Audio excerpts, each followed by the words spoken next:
What is up, everybody? We have a very good friend, business partner of mine, David Devoe, on this Zoom, who's going to be going through his goal setting workshop that I've taken. I mean, I literally even took it with you 2 weeks ago, and we're ready to go do it again because it wakes up such an incredible I want to say like daydreaming, but really being very practical around what we want to do goals wise. And you and I will get into these calls with agents that might be a little scared in the today market. And it really doesn't matter what market we're in, but we're finding that they're not even necessarily sure what they want to be doing. They haven't even really set the income goal around what it is they want to be doing.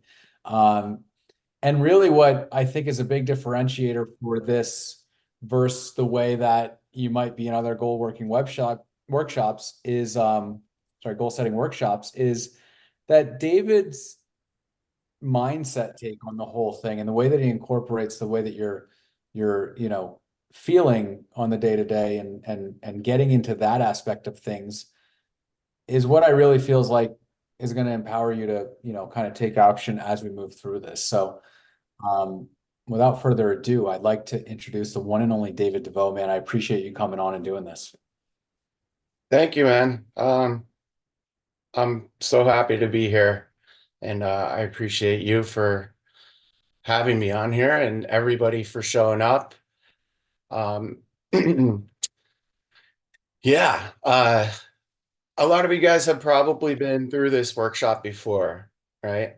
And I've done it, I don't know, probably 50 times, maybe more, you know, and it's still something that every time I give this workshop, it's a reminder to myself, like, and we're going to talk about this a little bit more.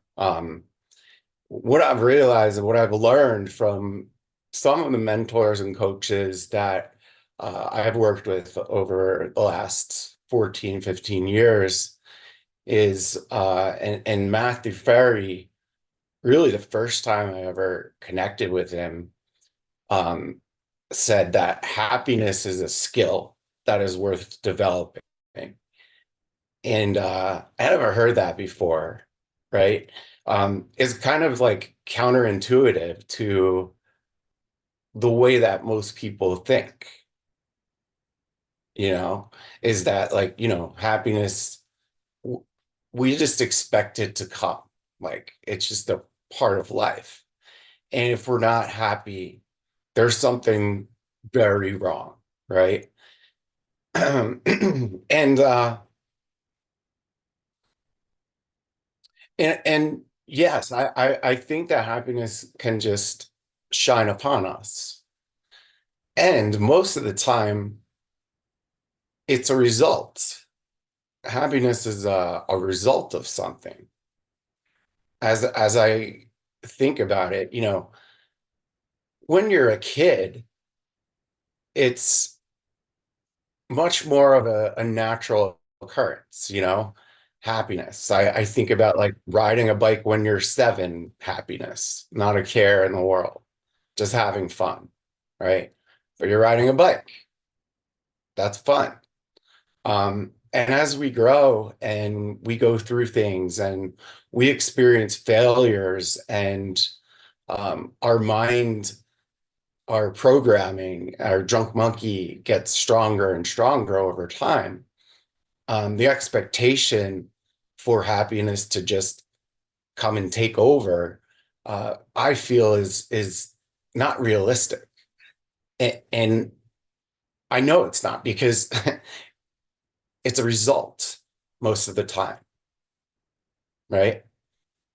Whereas worry, fear, right? All of the things that we really don't want to live our lives uh, going through, seems like they are just the natural default.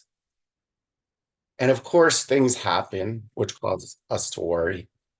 Um, for example, you go on a listing presentation and you crush it and you get the listing, right?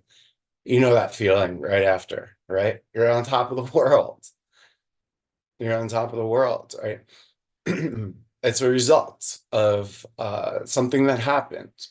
And when I first, heard Matthew talk about that, uh, I just couldn't get it. I didn't want to get it. And the more I studied with him and worked with him and worked with Aaron, and I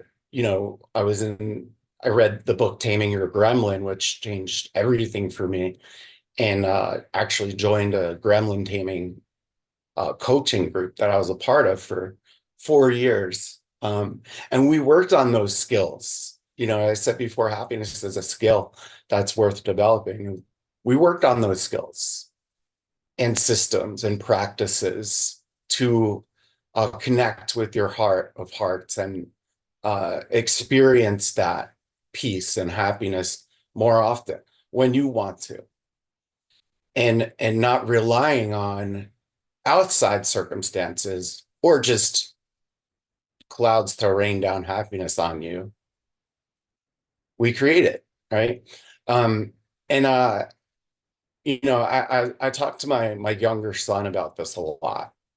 He just turned 9, and man, he gets it, right? And we were making energy balls the other day. So maybe if we have time later, we'll do this. But my mom taught me this when I was very young, is that you harness energy with your hands and you make an energy ball. And I could make it an energy ball so strong that I cannot push my hands together. And so Emerson and I were making energy balls, and we were then putting good energy into it and putting it into our bodies. And I was explaining the same thing to him. And what came to me is that a lot of times accomplishment is something that results in happiness and pride for us. Would you guys agree? When you accomplish something, you feel good, you feel happy, right? I can't think of a time where I accomplished something and was like bummed out, or like, maybe, because the competitive nature that I've always had wants me to strive to do more. But there's always, when there's an accomplishment that you ac accomplish, that results in feeling good. And so this is, guys, by the way, like, not part of the workshop. I'm just talking here because I was thinking about this the other day, is the more accomplishments we can create, the more happiness we're going to feel. And when you think about that, it's like, okay, that makes sense, right? But how do you do that, right? Where do you start, right? Like, I have these goals that I want to accomplish, but they're far away, right? I can't just do that now. I can't go sell 200 homes now. And it doesn't have to be your goals that I'm talking about with these accomplishments. We could set up our day so that it's filled with a series of accomplishments, no matter how challenging, big, or small that they are. The more accomplishments that we create for ourselves, the more happiness we're going to feel. So we're going to get a little bit deeper into that later, but it's something that's been on my mind for a couple of days because it's so simple and it's practical, and it's something that we could do. And for example, like, an accomplishment could just be that you're going to something as simple as, like, brush your teeth, right? It could be anything, guys. Throughout the day, the more accomplishments we create, the more happiness we're going to feel, right? And the less fear and doubt we're going to feel because there's less room for that. This is what we're talking about when we say happiness is a skill. It's not only a skill, it's a lifelong practice. And a lot of times we fall into the trap of, all right, we're going to go do something, for example, UPW, right? Tony Robbins. Many of us have done that or something like that. I did it 3, 4 times, right? And you're blissed out, right? After that, you're blissed out. And sometimes you're like that for weeks or months, right? Has anybody experienced that? Yeah. Um, then what happens? It kind of dies out, right? It just starts to die out. It starts to slow down. And we learn, for example, at Tony Robbins, the triggers, and he teaches you some skills to practice, right? But it's just not the same. So we go back again, right? I went back 3 more times. And that's the thing, is that we always have to be working on this. It's not that we're going to accomplish some level of peace and happiness and that's going to be it, right? Because our default mechanism in our mind is not that. And the more we continue to practice overriding those neural pathways in our brain that have always led us to fear and worry constantly, right? How many nights have you spent laying in bed having several conversations and writing scripts for horror movies about your life that are honestly like never going to happen, right? We've done this for thousands of hours. And so we have to be aware that this is a continuous process. So I'm glad everybody's here, especially if you're here for the second, third, fourth, 10th time, because like I said in the beginning, this is a workshop that I would do like every week or every couple of weeks. We have a great group here. And what ends up happening is we all kind of work through this together and help each other with this. You need accountability around it as well, right? So that said, let's get into goals. All right. Let's go. All right. So what I want to ask you guys is to just unmute and share some goals, right? If you've done this workshop before, you don't have to share unless you have like a serious burning desire to. But just unmute and share a goal that you have set for yourself or two. Align team to close $400 million in 2024. Awesome. Line team to close $400 million this year. Awesome. I got 25 sales, 25 rentals, and 25 agents. 25 sales, 25 rentals, 25 agents. Sweet. 25 across the board. My goal was 50 for this year, so just joined the Align team. So need you all to get me there. Let's get going. Let's do it. Thank you, patient. I'm keeping it simple. It's Candace. I want to get to 2 sellers a month. So just because the buy side is wearing me thin. So the sell side's a little more, a little less exhausting. One more goal. Can you hear me? Mm-hmm. I would like for my real estate income to supplement my 9-to-5 income so that I can quit by this time next year. Awesome. Love it. Thank you, Taryn. Okay. So 400 million for Line Team 2024, right? 25, 25, 25, right? Listings, enough real estate income to transition or replace your 9-to-5, right? Awesome, right? Those are awesome. So here's why I would say that those are not goals. Here's why I would say those are not goals, right?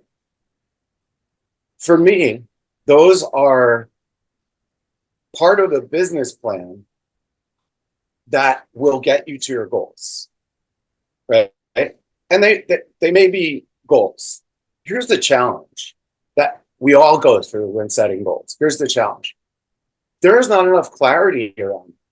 There's not enough detail around them, right? And to say, I want to do X amount of this, right? What's the thing that comes into your mind first? Right? When you say, I want to do 50 deals, right? What's the first thing that jumps into your mind? How to get there? What does that look like? Yeah, right? What else? A lot of times it's overwhelming for me. Like the initial hit is like, ugh. 100%. What For me, else? for me, it's like, whoa, where do I start? I see things as like a million pieces in my head, but sometimes depending on how difficult it is, I might not necessarily know where to start. Yes. Yeah. And all of those things, we probably all say those things to ourselves, right? As the second we say the goal, and ultimately what comes of all that is that you don't believe it. You don't believe it. When you say your goal, you don't believe it most of the time, right? And I'm speaking from experience. This may not be true for everybody, but most of the time, as you're saying it, your drunk monkey is saying, no way, right? You don't even know how to get there. So how is that your goal? Right? So what do? Once you have clarity around why that is your goal, right? Why is that your goal? Why do you want to do 400 million? Why do you want to do 25, 25, 25? Why do you want to replace your 9-to-5 income and be full-time in real estate? Why, right? What is that going to do for you? What is that going to do for you? Now we're talking about setting goals. And without that clarity and that detail, you already don't believe it.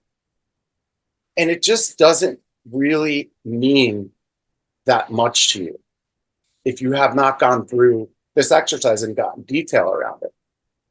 Is that true? Think of it like a balloon, right? And you write your goal on this balloon and tie it to your bedpost. And every morning you wake up and look at the balloon and you've got your goal, right? 50, or whatever it is. What ends up happening is it loosens a little bit the next day, and then the window opens, it flies out the window and starts flying further and further away as the year goes by, right? So it's now almost July.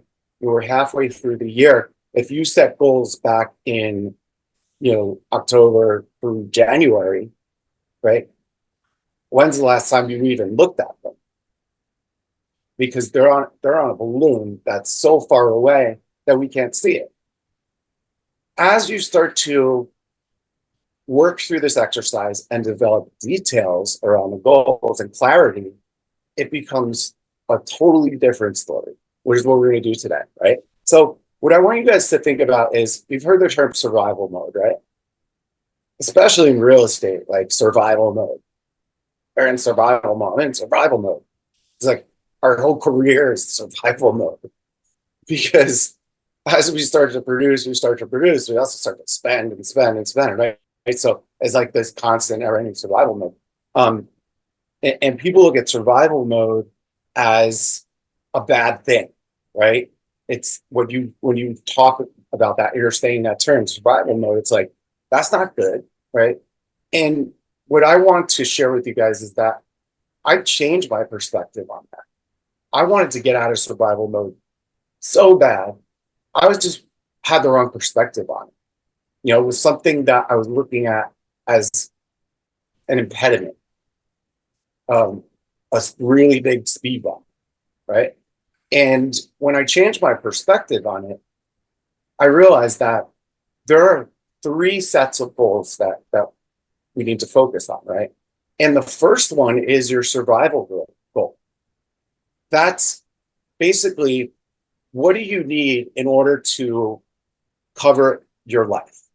All of your expenses, right? personal and business, everything is covered so that you're surviving, right? You know, like paycheck to paycheck survival mode. What do you have to do in order to meet that goal? Right? And if you change your perspective on looking at survival mode as something that is an impediment that you don't want, and you look at it as something that you need, because the next goal that you're going to set is your success goal. That's when you've already covered your survival mode goal, everything that you need to do to live, all your expenses, everything is covered, right? And now we have goals that we've set that are things that you want to do beyond just getting by, right? Beyond just living paycheck to paycheck, being in survival mode, right? Exciting things. You know, it could involve growth, it could involve vacations, right? When you think about setting goals and building your dream boards, right? Those things. You can't get there without survival mode. You cannot get there without survival mode. So survival mode is actually a step toward your success. So you see how that's a completely different perspective, because we go from looking at survival mode going like, oh, I can't get out of this survival mode, to awesome. Like survival mode is the best, right? Because that's what's going to enable me to get to my success goals. And we break down our goals like that, so that we don't get trapped and we've got clarity and we can move forward responsibly, both, you know, fiscally, financially, and with our mindset, with purpose, instead of just having this mishmash, blurry goal that's on a balloon out over the ocean somewhere, right?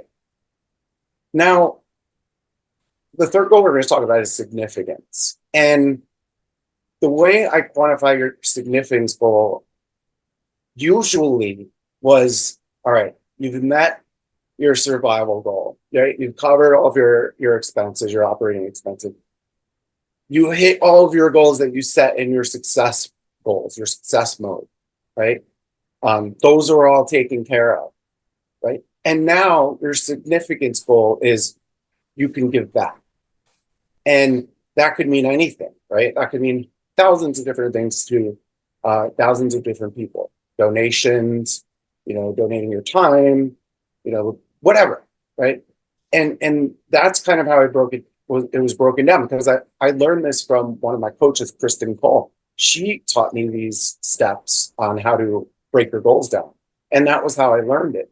What I realized actually the last couple of times that I did this is that, and this is really important in many different areas of life, is that your significance goal, because it doesn't mean just giving back, right? It means doing what you love. You can be doing that now. You don't have to wait until you've hit your survival goal, hit your success goal, and now I'm going to give it back. Because the more we live within that contributive purpose from day one, right, the more gratitude we're going to be able to operate with throughout going through our survival and our success goals. Now, from a practical standpoint, maybe it doesn't make sense financially, right? If you haven't covered your bills yet, to go start like donating tons of money. But you could still be doing things that create significance, right? For me, it's music, and that's my big why. And I always thought about it like, that's my big why. So that's why I have so much discipline. That's why I'm working so hard. That's why I spent so many years in a broom closet with a headset on, is because someday I want to be able to just produce music and create music, right? And I realized along the way that when I'm not creating music, I'm not fulfilled. Right? And that, you that someday mentality is a trap. That is a trap. that we all fall into. Because it doesn't just apply to things like music or tennis or whatever it is that you love to do. It applies to your happiness and your fulfillment. It starts to surround everything. And now we're going, someday I'm going to be happy, right? When this is taken care of and this is taken care of, that's taken care of, and everything is set up perfectly. All my ducks are in a row. I'm going to be happy someday. And that day never comes, because that's always the mindset you're going to operate with as you grow. And when you start to put accountability and systems behind this stuff and treat it just like we do our business, things change. You could be doing your significance practices throughout the whole time, right? So we're going to do an exercise later to kind of break this down a little bit. But what I want to do is just stop for a second and get some feedback from you guys so far on what I'm saying, and get your thoughts on all of this. For me, every time I say this stuff, it's like, oh yeah. And so imagine, if you haven't heard this before, I would love to hear your feedback on it.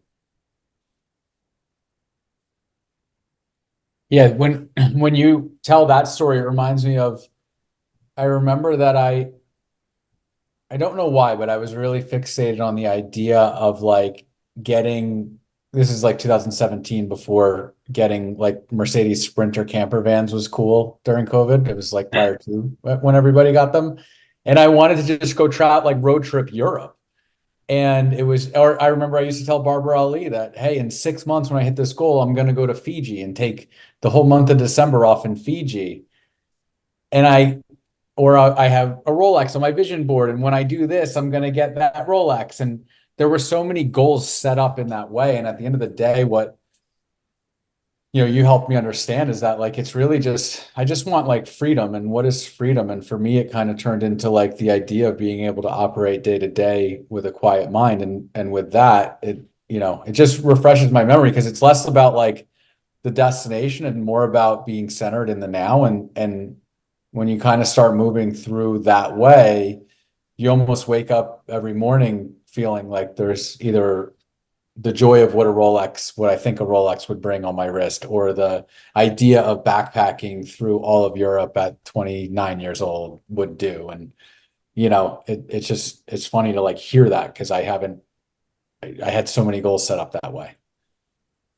That's perfect. That's perfect. I want to hear from a few of you guys too, but I want to comment on that because, like, and by the way, like, Brett is the reason that this workshop exists.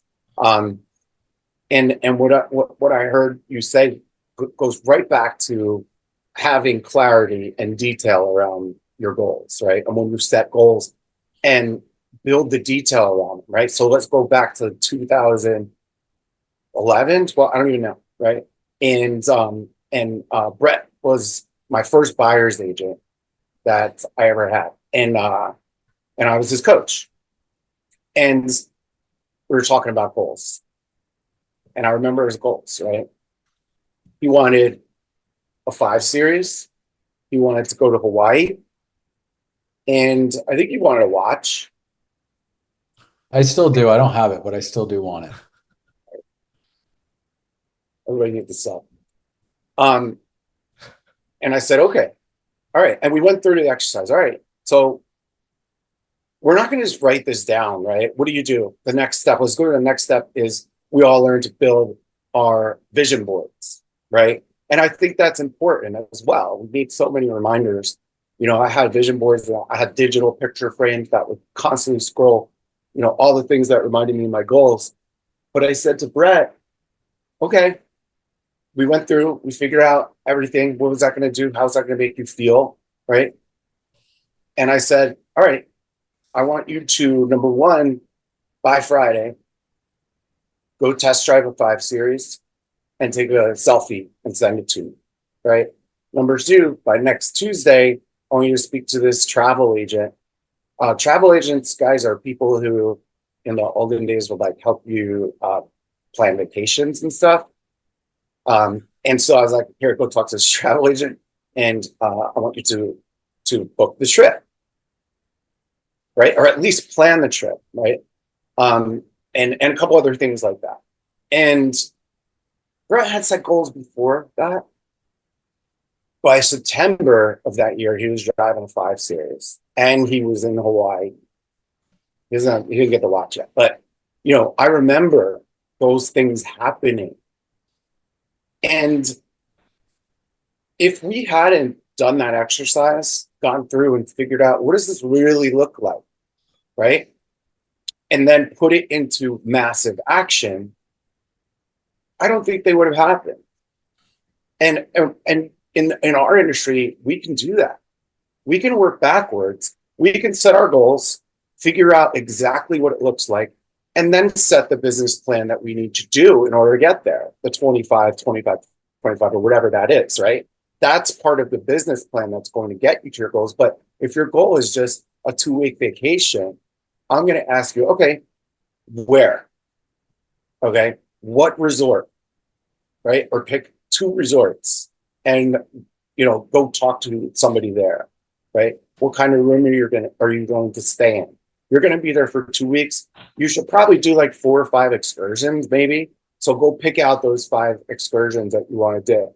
Are you going to fly coach, or are you going to fly first class, right? When are the flights, right?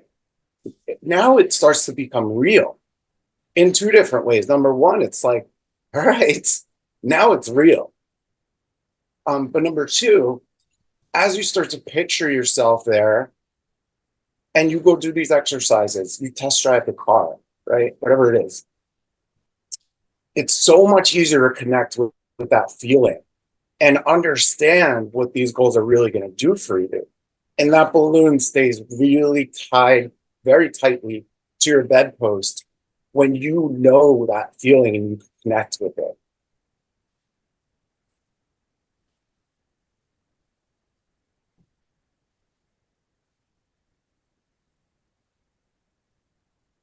It's so trippy, guys. Like, one of the things we're going to hopefully get to is this prophecy letter, where we take all of our goals and then we write a letter about how the previous year we accomplished everything, right? And what it felt like. Without doing that, and without going into like very, very detailed clarity about what your goals are going to do for you,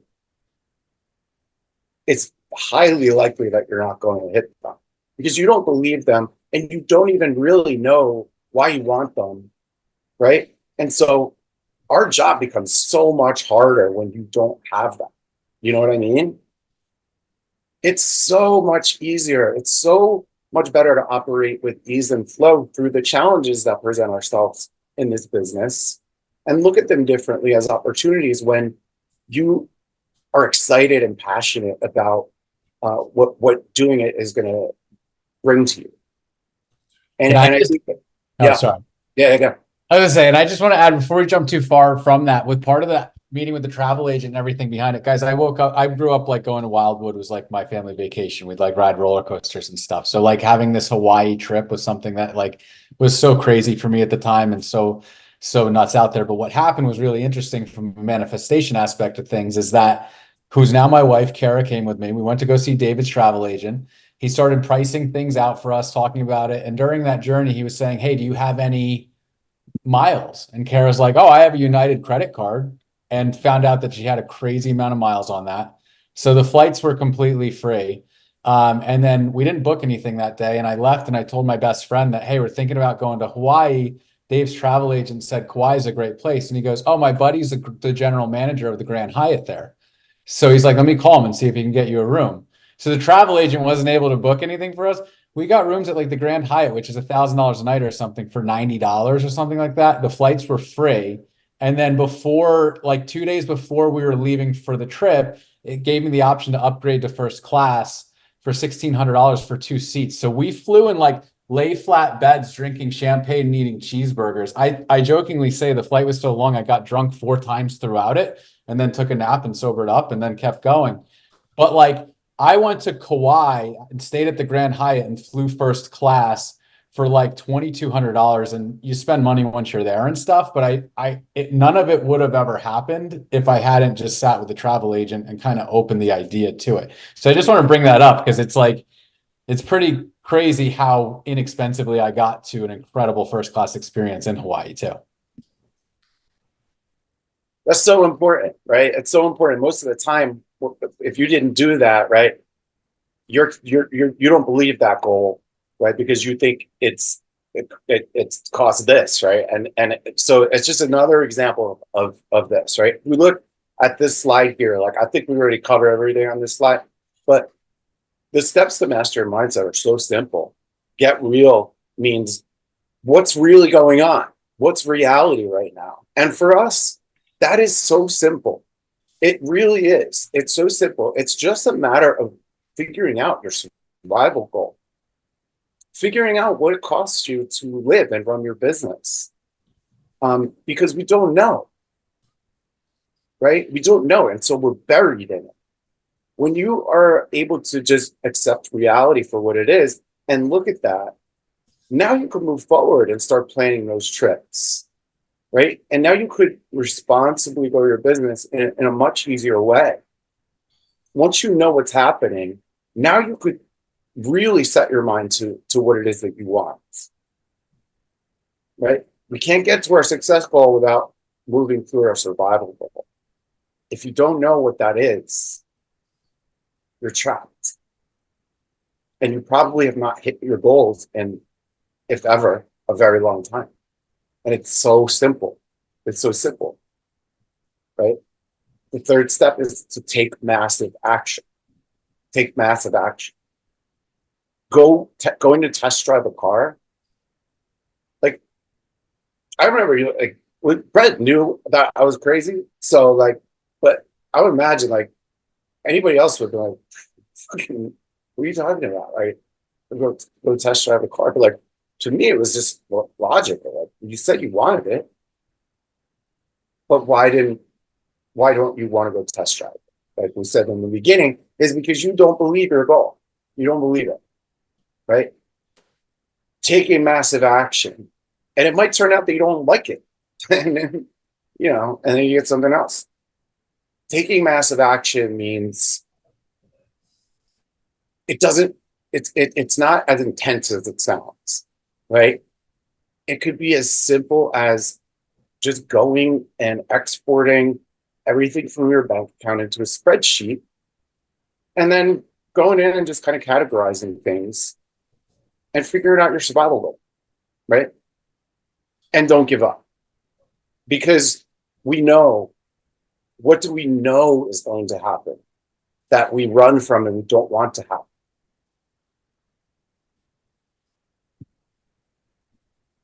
Look at the right side here. A lot of you guys know how I feel about failure, right? Holy shit, that's the right guitar. I just noticed that. I actually mentioned that, and I don't know if Coco heard me say it or something, but yeah, That's right here. all right.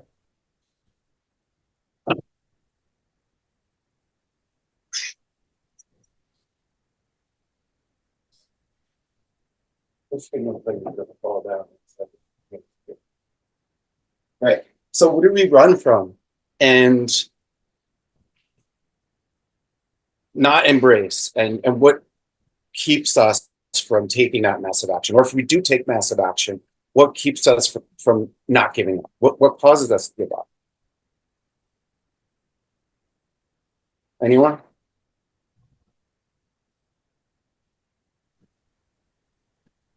Kind of like feelings of being not good enough. Oops, sorry. The feeling of not being good enough? Yeah. It says We it, want right? immediate results, and if we don't get them, we stop doing the work. Yeah, that's a great point. That's a great point. Totally separate point, but I love that, actually. Yes, we want immediate gratification. We want immediate gratification, right? Always. That's why, like, people don't master FISBOs, right? It's like FISBOs are a slow dance, and we want to get get laid on the first date. We want immediate gratification. And so when we don't get it, we give up and turn this way. And the whole world has shiny new objects thrown in our face all the time, right? So we run away from like the simplicity that's actually going to get us there. And the thing that we fear and the thing that pounds us down is failure, right? Whether it's the fear of failure, actually failing, the fear of rejection. You know, before you guys get on the phone to do lead generation, you have the opportunity to practice scripts, right? And the script that you practice most of the time is the one that says, they're going to yell at me. They're a bunch of assholes. They're going to hang up on me, right? That script is the first thing. Like while the phone's ringing, you're rehearsing that script in your mind. Like that fear of rejection is a big one for all these reasons. And I love the immediate gratification piece too, because it applies here. You can have immediate gratification. You can, but you're expecting it to come out of nowhere. You know, I could set a goal to walk 10 feet and do it. And somewhere in my subconscious, I've just built integrity within my character. And if I do enough of those and continue to build that level of integrity, that's going to be what's on my mind most of the time, is that I do what I say I'm going to do without cutting corners, fully and completely. I do what I say I'm going to do. That's my definition of integrity. As Matthew Ferry taught me, is integrity is doing what you say you're going to do, fully and completely without cutting corners. It doesn't have to be massive. It could be small. He also taught me to lower the bar. Lower the bar. And hit and do what you say you're going to do. And then let that bar force itself up, because you've done it so many times that now you're going to step it up. You know what I mean?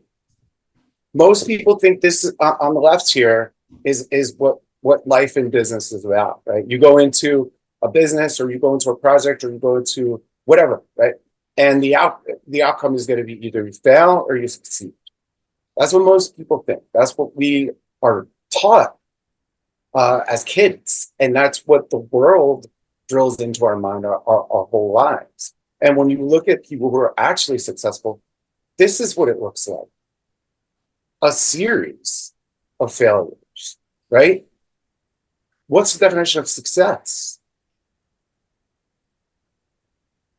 Success is the culmination of a series of failures from someone who refuses to give up and understands that, right? So I'm not afraid of failure when I'm in the right mindset, because just like everybody else, that guys, like, I don't walk around blissed out all the time. I have to work on this stuff all the time, you know? And the last few years for me, like what I had gone through the last few years, really like messed me up. And for, you know, this is a story for another time, but there's a lot of guys that don't know. In 2021, out of nowhere, you know, one of my goals was by the time I was 40, I wanted to be at peak health. And when I turned 40, I was like 8.5% body fat. I was like, I had keto dialed in, like I was working out every day, I was doing 100% a day, like felt great. In 2021, out of nowhere, I got sick. I had double pneumonia. I had been really like working myself to the bone, and I wasn't practicing all of this stuff leading up to that. And I got sick. I had double pneumonia. I was on life support for a week. I was in a coma. And when I came out, I had to learn to talk again. I had to learn to breathe again. I had to learn to walk again. And it was not just for a few months, like that affected me for a long time. Coming back into this and being able to align here with these amazing people and do this workshop, like I need this, right? I always looked at failure as not something I wanted to avoid, Not always. I didn't always do it. I learned to look at failure as something that I was not trying to avoid. I was seeking it out. I wrote it in my business plan. Failure, to me, became an ingredient to my success, especially when I learned that anyone who's massively successful had 99% of what they did was failures, right? And so I decided that in my business plan, I would write failure. And so when inevitably something blew up, could be anything, right? Something blew up. And I had a lot of opportunities for things to go wrong, right?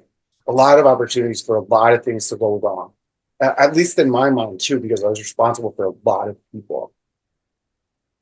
I had the chance to let that just bury me.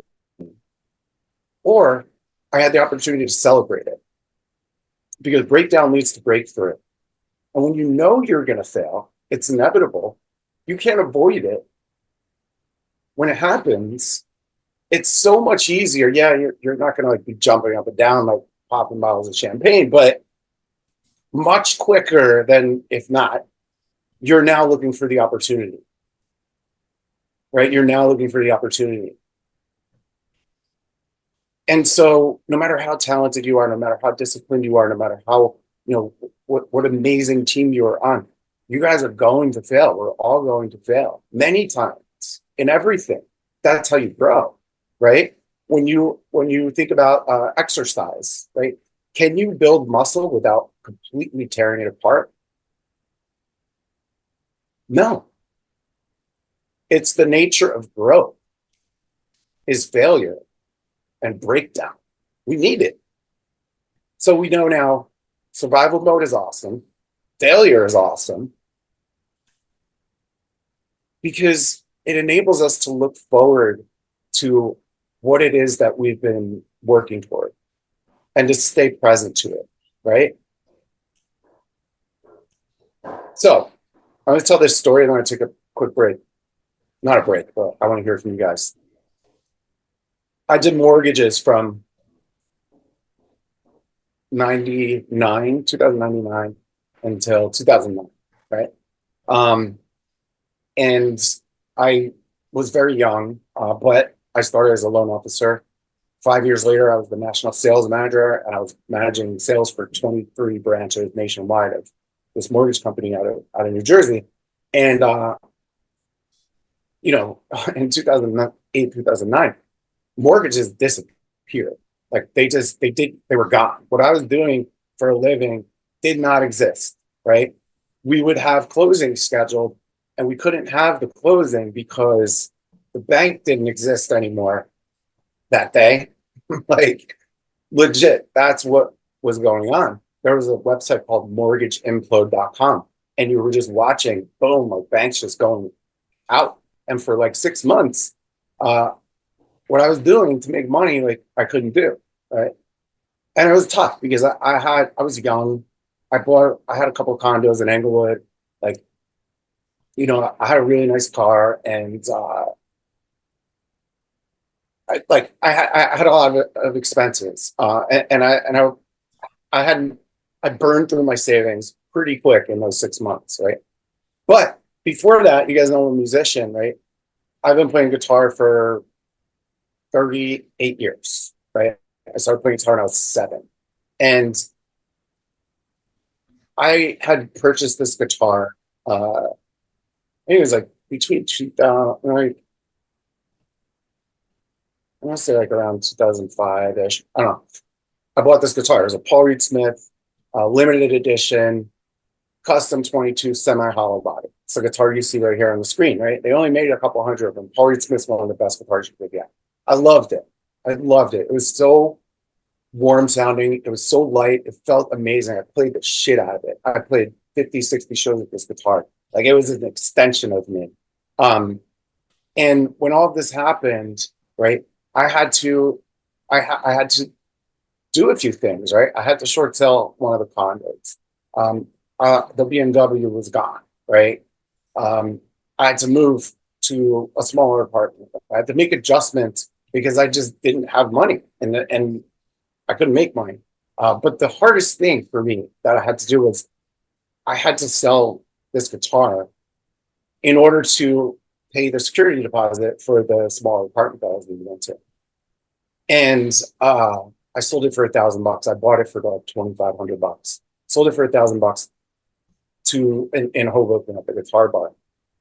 And it was so like it crushed me. The car, the condo, all that, like I didn't care. Right. I was just like, let's figure this out. But that crushed me. And that's when I got into real estate. So once I started getting into real estate and realized the potential, the first thing I did was, I'm going to find this guitar. I like, no matter what I have to do, I would have paid $40,000 for this guitar because I loved it, but it was more than that. Like, this is my big why. Like, this is music. And I allowed a part of me to be taken away. And I was not going to not get it back. Right. So I had searches set up, eBay, everywhere, right? Reverb, Sweetwater, anywhere where you could buy stuff. Like I was searching, or I had searches set up. I couldn't find the friggin' guitar. Like it's impossible to find. If you tried to go find this specific guitar with the gold pickups, you know, cherry red with the birds in like, oh, that has dots. Yeah, so mine has birds. So that one has dots on the fret, but mine has So birds. they screwed up the picture for the second time on this one. It's so hard to, you can't even find a picture of it, dude. I could have taken one. We should just use a picture of your actual guitar.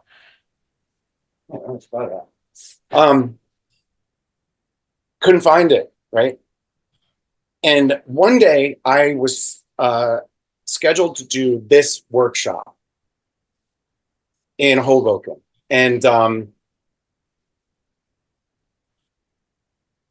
that the night before, ding, my phone went off. And it was eBay. There's the guitar. I honestly would have paid any amount of money for it.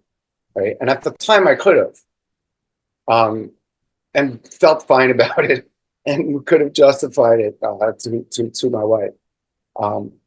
That night, I bought it for $2,300.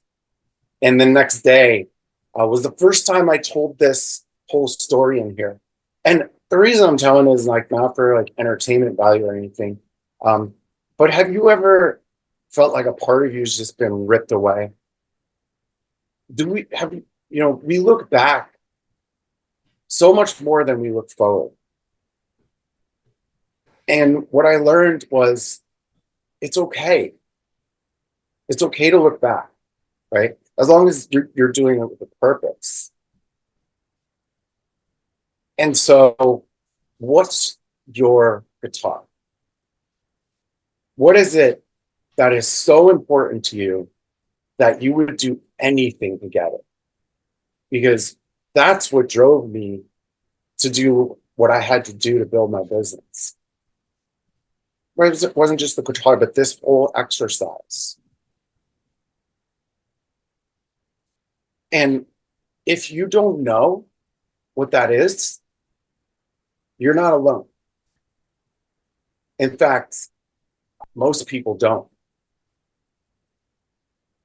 And that's something that leads us to feel like we're failures, is that I don't know my big, he's got music, they have this, I don't know my big one. It's okay. That's okay. That's why we're here.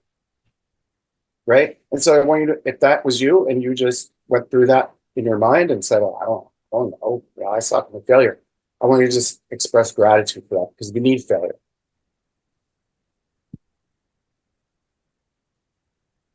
How are we doing on time? We're doing pretty good. All right, guys. So unmute, share some thoughts on this stuff. And we'll take like 5 minutes and just rap a little bit about this stuff because I've been talking for a while and I'm losing my voice. Dave, I remember, and this is something we touched on earlier on that Zoom, but I remember a lot of times, like now that I have kids, like my why easily jumps to them. to like give them the best life ever. But like I also remember you having a specific connection um to that guitar and like talking about how like that can move like your kid, like if you're driven by that, your kids are going to be fine. You know, if there's something that's kind of connected around that. And I'm just curious too, like when you're, it's funny. So Jen Schiff is texting me. She's asking me what type of watch was it? And I'm like, it's this one. It's a two-tone Daytona with a black face. Like I know exactly what. And then I was like, well, if you really want to go into it, I also want this 911 GTS 7-speed manual target top too. So like I have these things. But like it's so funny too, because they're there, they exist. But sometimes it's nice to like treat yourself on something as well, because otherwise you just keep moving and keep doing things. And, you know, before you know it, it's like life moves on and you don't have your guitar, you know? 100, dude. You have to. Like, this is your life. Of course, take care of your kids, right? But this is your life. My kids, I can't do right by anybody else if I'm not taken care of. So 1000% we need to be more selfish. Why else are we doing this, right? Like 1000%. We have to take care of us. You have to go get that pair of shoes, right? That watch. You have to go test drive that car, the vacation, all that. Like everybody else needs you to do that. Because if you don't, you're not fulfilled. And how are you going to inspire other people and take care of other people if you're not fulfilled? What's going to end up happening is you'll probably do a decent job at it anyway, but there's going to be a lot of resentment in your subconscious and you're going to feel empty. Sometimes taking care of yourself is the best thing that you could do for your family. So I'm curious too, like Tara, you said like you feel like a failure because you don't have something like that and you can't think. Like I wonder, like does anybody else with kids, or is anybody feeling that same way, or feeling like they're blocked from dreaming a little around what, you know, really inspires them? Like one of the things I like to do is when you first swiped your credit card to get your real estate license, what did you think this was going to be like? You know, what was the income you wanted then? And like kind of like what, like start opening up that before you realize what it was like to be a realtor and what you thought it was going to be like from what you saw on TV. Like, let's get back to like that dreaming, you know? It's funny because Dave, we're very much the same. I too am really musically inclined, but at the same time, and I grew up with a lot of music, grew up singing in choirs and stuff like that, but I went through a lot in my childhood and I didn't really like, it was never something that I even looked at until about a year ago. And I'm 35. I just turned 35. So a lot has kind of come into my peripherals right now. And then also being a single mom and being, you know, in real estate. So it's like this past year, it's been this wild ass roller coaster of like, and this is me being very real and very vulnerable. So say la vie, but this is cool. I like this conversation. It's been a really wild roller coaster of can I do it? What am I doing? How much longer do I have to go? Why do I have to do this? Like, it's been like the kind of like the devil on one shoulder and the angel on one, like the gremlin. I don't know what you want to call it, but you know, when you're just like conflicted with the good and the bad, all those thoughts in your brain. And it's funny because this is the first time that I've had this sort of perspective change, is really starting to hone in on why I'm doing what I'm doing and where I want to go and what I want that future to actually look like, so that I can actually start taking care of myself. And then of course, yes, my son's going to see that and he's going to be like, well, if she can do it, then I can do it. You know what I mean? And it really starts with those small little steps, no matter how scared, you know, you are, no matter what those thoughts look like. So it's been a very interesting year for me. But yeah, I don't know. I just feel like we're very much on the same page with that. So I really appreciate the topic of conversation and like I where it's don't think anybody knows what you're even talking, right? We It- all just, everybody just goes through exactly what you just said. Like it's all of us. So 100%. One thing you said at the end is this, and that, and then I can, right? And when we watch your language though, because now you're going someday mentality, right? How does it feel to you when you sing? well, I'm not great, but I can definitely sing. But it, it feels like very me. It feels very you. Yeah. It You feels feel like, the right? most So, authentic version of myself. okay. And right, to go find a choir or a chorus or this, right? Don't have time, right? But there's a karaoke down the road. Mhm. Go sing a song. Go sing a song and feel you again and watch what happens.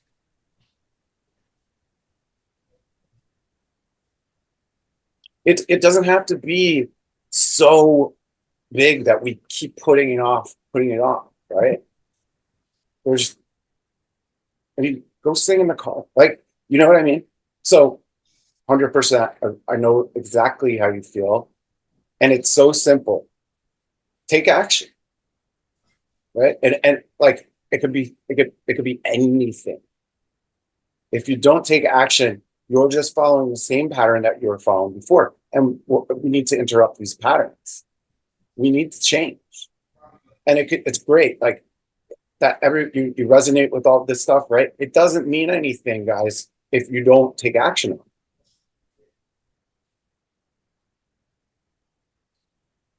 But thank you for sharing that, because I could tell there's a lot of emotion around it for you. And that's good. That's great. That means you're tapping into something that means a lot. And don't let it be regret. Go do something about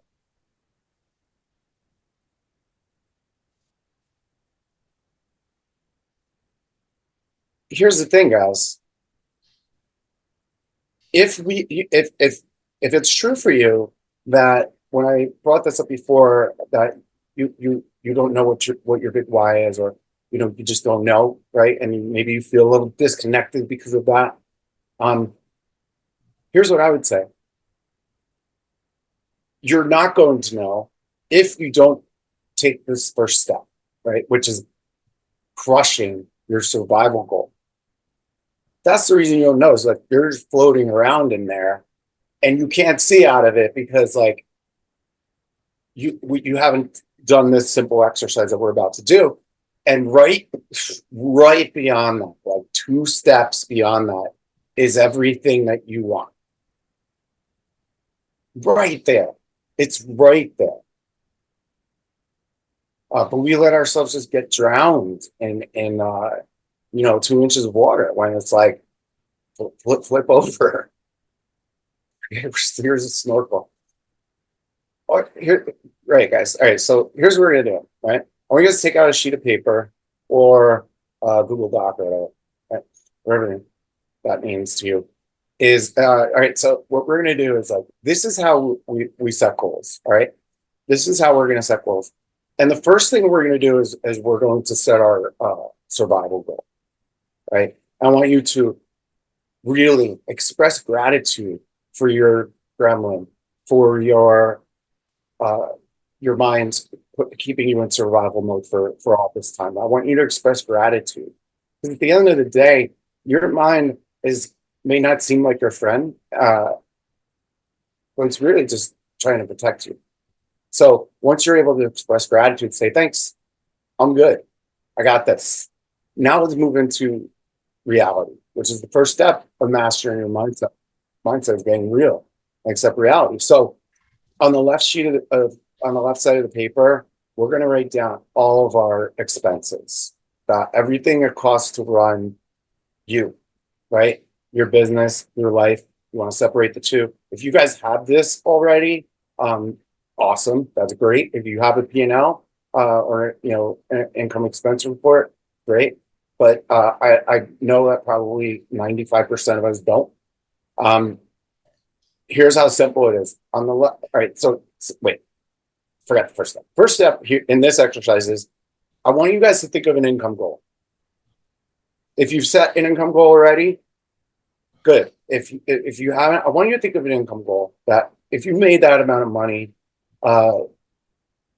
you think things will be pretty damn good, right? And write it on the upper left side of the page where it says income goal. Okay? And in this example, $175,000 is the income goal. Okay. Now the next step, I'm gonna work through this pretty fast, but we're recording this, guys, so you could go back and do this on your own time. Before we get off the call, though, I want you all to schedule that time. All the expenses, everything it costs to run you, right? The easiest way to do this is to go into your online banking and just export, say, the last 2 months of transactions into a CSV, right? You don't need QuickBooks or any of that. If you have it, great. But just export it into a spreadsheet, right? And then you could sort it by the name of the expense. And so you'll have all of those together, right? Now you could go in and say, all right, here are all my expenses, because we think we know what it is, but there's all these little things that we sign up for. It's like, I'm going to cancel a free trial, and I cancel it, all that stuff. So in doing this exercise, you're probably going to save yourself a lot of money by canceling shit. And I want you to detail all of that, right? So you see on the left side of the paper, expenses, survival, there's taxes, right? For me, like that's so immediately comes out of your paycheck, right? Learn it all the hard way. Taxes is like the most important thing in your survival mode. That's not your money. So your taxes, savings. A lot of times people, their goal is, I want to save up $80,000 over the next 3 years, right? That's not a goal for me. Because like, what are you saving it for? If you're saving it for like reserves, like a rainy day fund, right? Then let's quantify that. I think everybody should be slowly building up 6 months of your entire living expenses over time. And that could take 2-3 years. But can you imagine being that fortified that you had 6 months of what it costs to run your business in your life in a reserve fund? How much better would you operate? Coaching, right? Whatever your rent, mortgage, all that stuff, utilities, all that stuff. For me, because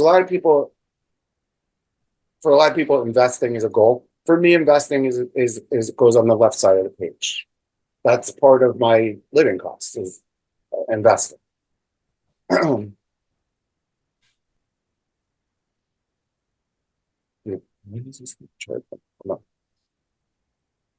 Let's make sure we hear it right.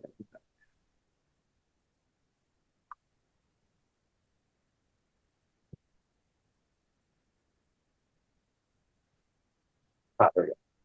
Okay, so now what we're going to do is we're going to total all of those costs. We're going to total all those costs. We're going to subtract it from the income goal.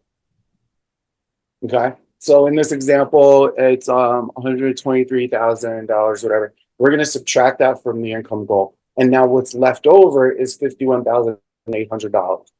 We're going to spend every dollar of that, and what we spend it on is going to be your goals. This is how we're going to help ourselves discover what it is that we really want.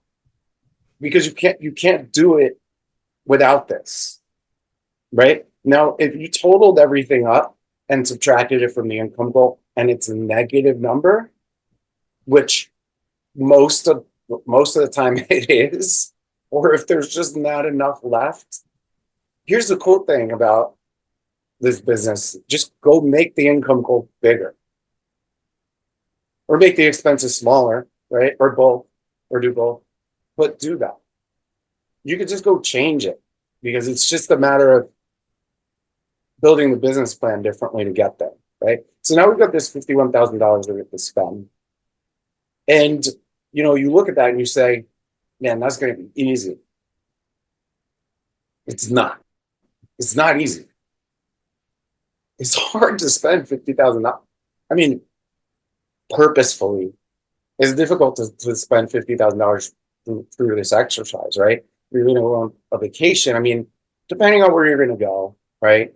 And how many people you're going with, you know, for me to do it right, like my wife and kids go on a vacation, it's going to be 20 grand maybe. We'd probably do it for 15. Now that we live down here. Well, there's still 35 grand more, right? Whatever your goals are, right? If it's shoes, if it's a bag, if it's a car. I mean, a Ferrari only costs $1,500 a month to lease. So when we're doing this, like I want you, and Brett says this all the time. He said it before, is I want you guys to daydream about this. And I want you to spend every single dollar of that money. And when you're doing it, I want you to be purposeful and detailed and have clarity around it. Because this exercise, not only is it important because it forces you to face reality and go put yourself through your survival goal, but this is where our default is going to be to your drunk monkey, your gremlin is going to make like many appearances throughout this exercise, telling you that this you can't do that, right? And you will get distracted and pulled out of the exercise, right? So I'm going to go back a second, and we're going to talk about that, right? Years ago, an agent that was on my team called me, and awesome agent, just like a machine in terms of prospecting. And he was planning a wedding. And I remember I was driving in Hoboken. It was like 10 in the morning. My cell phone rang. It was him. I answered. And he was like really upset. And explained to me what was going on with the wedding planning and everything that's happening, and you know, this, that, and all of this stuff, right? And we were friends also. And I listened to him, and my answer when he was done was fucking 10 o'clock, dude. Go get on the phone. And he was like, I can't stop thinking about it, right? I can't make my calls. I can't get back on the phone. I can't stop thinking about it, right? So can anybody relate to that? Yeah. I mean, we try to find things to take us out of our lead generation. Like we try, you know, I better check my email, that inspection, right? And then, of course, there's a mess there, and now you're out, like you're done. And so what I told him to do was, okay, go get back on the phone. What I want you to do is schedule at 11 o'clock. You could call me back, but between 11 and 11:30, I want you to bum out about the wedding situation. All right. That time, or 11:45, whatever time you need, but put it in your schedule now. 11 o'clock, right? Since it's time block, you bum out right here. As soon as he did that, he was able to now go get back on the phone. And whenever his mind went to think about that, all he had to do was look at his calendar and be like, okay, that's for 11 o'clock. Like that's not now time. Like that's for 11, right? Once it's taken care of, it's so much easier to then go back and do what it is that you're supposed to do. There's just quite a regeneration for anything, right? So like what I used to do is I had a yellow legal pad next to my laptop. And when I was on the phone, if anything jumped into my mind that told me, you got to go check on this right now, right? These real estate emergencies that happen that like, if you don't get in there right away, your career is over. I would just write them down on the yellow legal pad. Just doing that calmed me down and got me out of that mode and told me, all right, if I do this now, if I go address this right now, like I just untied my balloon and opened the window. Once you have these goals set and you're passionate about them, it's so much easier to stay focused. It's so much easier to stay focused because what about your goal? What about your goals? Now they mean something to you. They're detailed, right? So you've gone through, you've spent all of that money, right? You spent all the money. You've not only spent the money, but if you, we're talking about integrity, guys. If you say that this is going to be your goal, I'm going to assume that you have 100% integrity around that, right? So you're going to go plan for it. Hold on one second. I don't know why this is doing it. So guys, once you've got your goals set, right? What we're going to do is we're going to write this prophecy letter. And the purpose of this is to build passion behind these goals, to make them real, right? Going and doing things like test driving, planning the vacation, all of that stuff helps to create feelings behind what these goals are, right? And helps you take massive action on them. The prophecy letter really builds that passion to another level. So here's what we're going to do, right? We're going to take those goals and we're going to write this prophecy letter. What this is, and I usually do this in October-ish for the next year. You're writing a letter that is basically in the future, reflecting on the year and how you crushed all these goals and what it did for you, what it did for your life, right? What you experienced in detail, right? So you could see, and we're going to do it. I built out these kind of pillars for you to focus on: your primary relationship, right? Whatever that means to you, your family, your business, finances, spirituality, recreation, contribution. And at the end, we're going to just express gratitude like we always do, right? And every one of those pillars, you're going to write about how it was at the best it's ever been this previous year and what it felt like. And it's going to start, dear friends and family, or it could be dear self, or whatever, right? So it's December 1st, 2017, as an old version, I guess.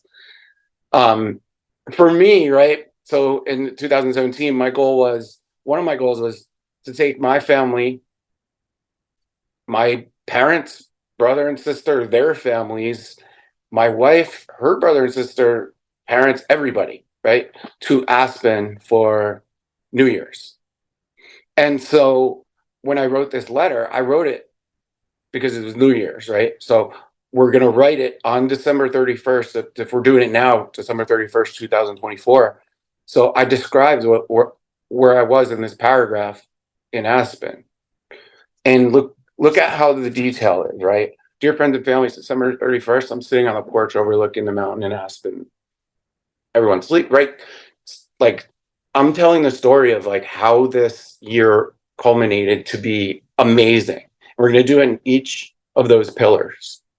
And what you will see is, be careful, because whatever you write is going to happen. There's probably a dozen people on this call that have done this. And almost, if not everything, almost everything that they wrote happened.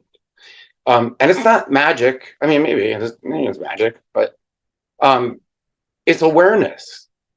It's awareness. It's you guys are more powerful than you're giving yourselves credit for. Right? You can do anything that you want. Right? I'm sure you've heard that a lot your whole life. Hopefully you have. If not, I'm telling you, you can do anything you want.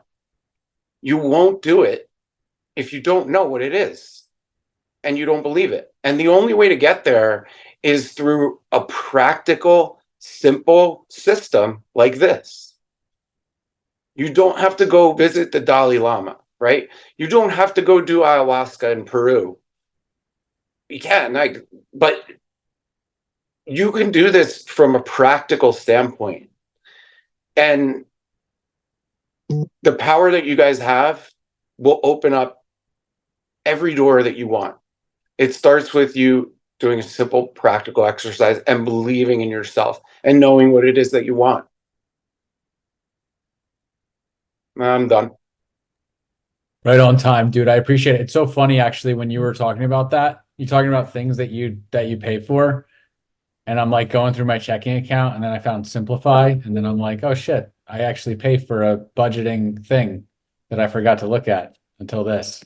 And now I'm in there reconnecting old bank accounts, being like, I gotta clean this shit up, man, and then I gotta cut where I can and make money and redo my prophecy letter, and I can't wait, man. So I appreciate it. And next up, like, stay tuned, right? We have our goals, or sorry, we have the next version of what you bring the absolute heat with is the objection handling workshop too. So we're gonna get that going as well. So I hope you guys liked it.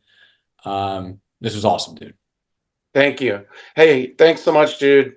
You are awesome. And thank you everybody for coming and dealing with me. The last thing I just want to say is when you take action on this stuff, but you have to schedule it or it won't happen. Peace, guys. Thanks, Dave. Thank you. You got it.